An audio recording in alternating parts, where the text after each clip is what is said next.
Hello! Nagtataka ba kayo kung bakit nananahimik na naman si Simang? So ito talaga yung dahilan. Nagpapatayo kasi kami ng aming bahay kubo. Ang pangarap na bahay na kubo ni Arsing Mang yan. Kira nyo ba yan? Diyan ko talaga balak ipatayo ang aming $1 million house. Abay, wala na kasi kaming mapaglagyan ng aming yabang. Kaya dito na lang.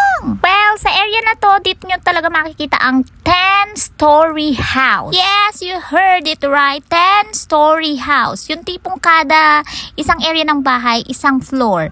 Kitchen area, first floor. Receiving area, second floor. Third floor, fifth floor. Ay, ano ba yan? Hanggang 10th floor. Kuha rin namang si Mr. Kambing. Ayaw pa akong pagbigyan sa aking imagination. Grabe ka naman. Ayan, nakatay ka tuloy. Naku po, bago tumaas sa mga kilay ng mga marites dyan. Diyos ko po, ari po ay joke-joke lang. Huwag nyo naman kaseryosohin. Kidding aside, nagpapagawat po talaga kami ng aming dream house. Actually, sino ba naman ang walang dream house? Taas ang kamay dyan ng mga walang pangarap na magkaroon ng bahay. Di ba lahat naman tayo merong pangarap na magkaroon ng sariling bahay, sariling pamilya, ayon, di ba? Well, little background, meron naman to talaga kaming bahay somewhere in Binyan, Laguna dati. Kanya lamang nung lumipat kami dito after pandemic, syempre, kailangan namin magsimula ng panibago. Sa totoo lang, wala naman talaga akong balak na i-video itong mga ganitong kaganapan kasi ayaw kong isipin ng mga tao na mayabang, porke ganito, porke ganyan, nakakapagpagawa ng bahay, yung mayabang na flex dito, flex doon. Pero naisip ko, buhay ko to eh. Bakit ba? Pakialam nyo, char.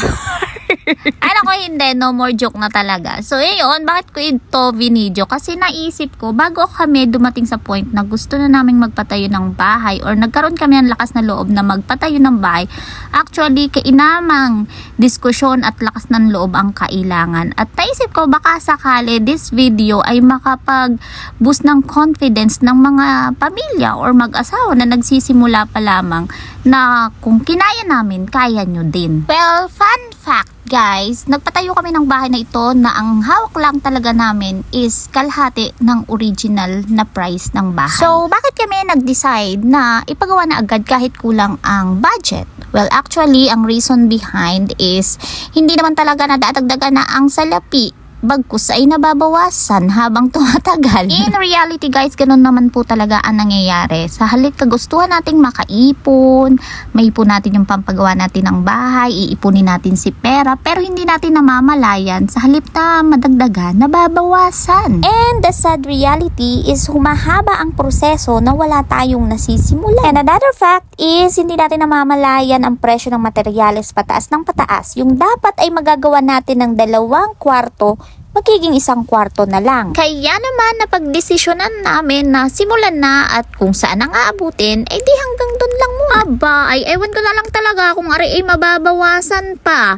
Ay naku mga anak, kabkabin nyo, yung pader ng denting. So ito lang talaga yung sad part. Medyo nalulungkot ako dito kasi itong tindahan ko na ito ay ang aking fruit of labor. 15 years fruit of labor nung ako ay nagtatrabaho pa somewhere in Laguna. Kanya lamang, ganun talaga ang life. Hindi natin lahat mapipreserve, hindi makukuha sa mga sentimental value. Kaya minsan kailangan pakawalan for a better new beginning. Sorry naman guys, medyo emotional lang dahil talaga namang napamahal na sa akin ang aking tindahan. Well, pero itong lupang ito na pinagtatayo ng bahay ng aming dream house, ayan ay souvenir ng Denso 10 yan. Pinagmamalaki kong souvenir ng Denso 10 nung kaming dalawang mag-asawa ay nagtatrabaho pa sa isang factory dito sa Binyan, Laguna. So yun lang guys, mahaba-haba pa itong labanan. So sa mga pinanghihinaan ng loob katulad ko noon at ngayon pa rin naman, medyo kinakabahan ako. Pero sige lang, go lang.